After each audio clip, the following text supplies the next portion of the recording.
Price allot. So December மாதத்துக்குள்ளே வந்துட்டோம். December மாதம் அப்படின்னாலே கிறிஸ்துமஸ் பண்டிகை தான். ஸோ கிறிஸ்துமஸ் பண்டிகைனா இயேசு கிறிஸ்து பிறந்ததை நம்ம கிறிஸ்துமஸ் பண்டிகையாக கொண்டாடுறோம்.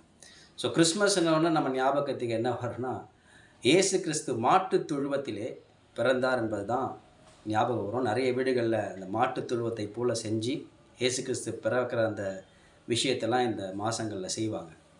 மாட்டு தொழுவம் என்பது ரொம்ப அருவருப்பான, ரொம்ப நாற்றம் பிடிச்ச, மனுஷன் யாரும் அதுக்குள்ளே போக வேணாம் நினைக்கிற ஒரு இடம் தான் மாட்டுத் தொழுவம். ஆனால் அந்த இடத்துல இயேசு கிறிஸ்து பிறகுறாரு. அன்றைக்கு காலகட்டங்களில் ஆடு மாடு மேய்க்கிறவர்களையே அந்த சமுதாயம் மதிக்கிறது இல்லை. அப்போனா ஆடு மாடுகள் கட்டி வச்ச இடம் எப்படி இருந்திருக்குன்னு யோசித்து பாருங்கள். அந்த இடத்துல இயேசு கிறிஸ்து பிறக்கிறாரு. பிறந்த உடனே பார்த்தீங்கன்னா, தேவ மகிமையே இறங்கி வருது. தேவ தூதர் கூட்டம் இறங்கி வருது. தேவ தூதர்கள் பாடி கர்த்தரை துதிக்கிறாங்க. ஆட்டு இடையர்கள் மேய்ப்பர்கள் வந்து அவரை தரிசிக்கிறாங்க. ஸோ இதெல்லாம் நம்ம பார்க்குறோம் இல்லையா? நாத்தம் பிடிச்ச ஒரு மாட்டுத் தொழுவம், மனுஷனால் வேண்டா வெறுப்பாக இருந்த ஒரு மாட்டுத் தொழுவம், மனுஷனால் அற்பமாக எண்ணப்பட்ட அந்த மாட்டுத் தொழுவம் இயேசு கிறிஸ்து வந்து அங்கே பிறந்த உடனேயே தேவனுடைய மகிமையே இறங்கி வருது. அந்த இடமே ஒரு பரலோகத்தை போல மாறுது. பிரகாசமுள்ள இடமா மாறுது. ஏன்? இயேசு கிறிஸ்து அங்கே பிறந்தார். இது அப்படியே ஒரு பக்கம் வச்சுக்கங்க. இன்னொரு பக்கம், அன்றைக்கு இருந்த காலகட்டங்களில் எருசலேம் தேவாலயம்னு ஒன்று இருந்தது. அந்த தேவாலயம் எப்படிப்பட்டதுன்னா, பிரம்மாண்டத்தின் உச்சக்கட்டம். தேவனே அந்த தேவாலயத்தை கட்டுவதற்கான திட்டத்தெல்லாம் கொடுக்குறாரு. மோசேயின் மூலமாக அது கொடுக்கப்பட்டு, தாவீதுக்கு அப்புறம் சாலமோன் வந்து அந்த தேவாலயத்தை கட்டுறாரு. தங்கத்தாலேயே கட்டுறாங்க அந்த ஆலயத்தை. இன்ஃபேக்ட் அந்த ஆலயம் எப்படி கட்டப்பட்டதுன்னா, பளிங்கு கற்களால் கட்டப்பட்டதான். தூரத்திலிருந்து பார்க்கும்பொழுது நல்ல பிரகாசமான ஒரு ஆலயமாக அந்த ஆலயம் தெரியுமா? தூரத்திலிருந்து பார்க்கும்போதே அந்த ஆலயம் பிரமிப்பாக இருக்குமா. அதை பார்க்கவே நிறைய பேர் அன்றைய காலகட்டத்தில் வந்தாங்க. ஸோ இயேசு கிறிஸ்து அந்த ஆலயத்துக்குள்ள கிட்ட போகும்பொழுது அந்த சீஷர்கள்லாம் சொல்கிறாங்க, ஆண்டவரே பார்த்தீங்களா இந்த ஆலயம் எவ்வளவு பிரம்மாண்டமாக இருக்குது அப்படின்னு. அப்போ ஆண்டவர் சொல்கிறாரு, நீ பார்க்குற இந்த ஆலயம் ஒரு கல் மீது ஒரு கல் இராதபடிக்கு இடிக்கப்பட்டு போகும் காலம் வரும்னு சொல்கிறார். ஏன் அப்படி சொன்னார்?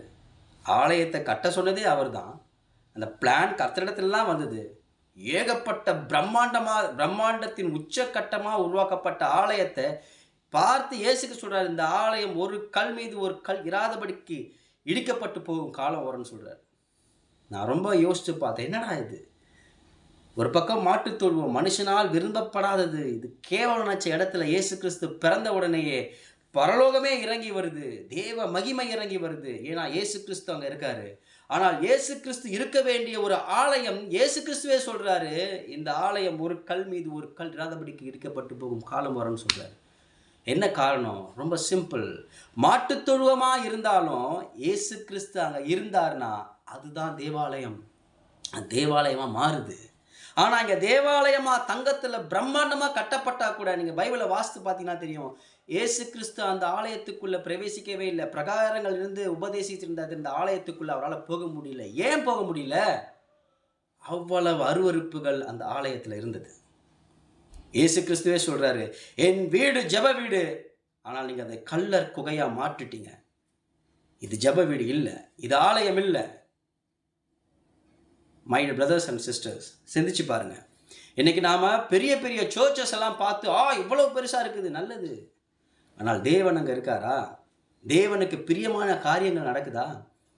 இன்றைக்கு நான் சொல்கிறேன், உங்கள் வீடு சின்னதாக இருந்தால் கூட பரவாயில்ல, ஆனால் உங்கள் வீட்டில் இயேசு கிறிஸ்து இருந்தார்னா அதுதான் சர்ச், அதுதான் தேவாலயம். எவ்வளவு பெரிய பிரம்மாண்டமான தேவாலயங்கள் இருந்தாலும் இயேசு கிறிஸ்து அங்கே இல்லைனா அந்த ஆலயம் வீண். அன்றைக்கு சொல்லப்பட்டதான், அந்த ஆலயங்கள் நிலைத்து நிற்பது இல்லை. ஸோ இதை கேட்டுக்கிட்டு இருக்கிற என் அன்பு சகோதர சகோதரியை சிந்தியுங்க. எல்லாத்துக்கும் மேலே கர்த்தர் சொன்னார், ஆலயம் என்பது தனியாக இல்லை, நீங்களே அந்த ஆலயம். கர்த்தர் ஆசைப்படுறதெல்லாம் கட்டடத்துக்குள்ளே வந்து வாசம் பண்ண அவர் ஆசைப்படல. ஒருவரும் கட்டாத அவராலேயே எழுப்பப்பட்ட நம்முடைய சரீரத்தில் தான் அவர் வாட ஆசைப்படுறாரு. நாம் தான் தேவாலயம். நம் சரீரம் எவ்வளவு அழுக்காக இருந்தாலும் குப்பையாக இருந்தாலும் இயேசு கிறிஸ்து நம் சரீரத்துக்குள்ளே வந்துட்டார்னா இது பரிசுத்தமாயிரும். தெய்வ மகிமை இந்த சரீரத்தில் இறங்கிடும். ஸோ இந்த நாள் சிந்திங்க, இன்னும் அதிகமாக இதை பற்றி தியானிங்க. கர்த்தர் உங்களை ஆசீர்வதிப்பார்.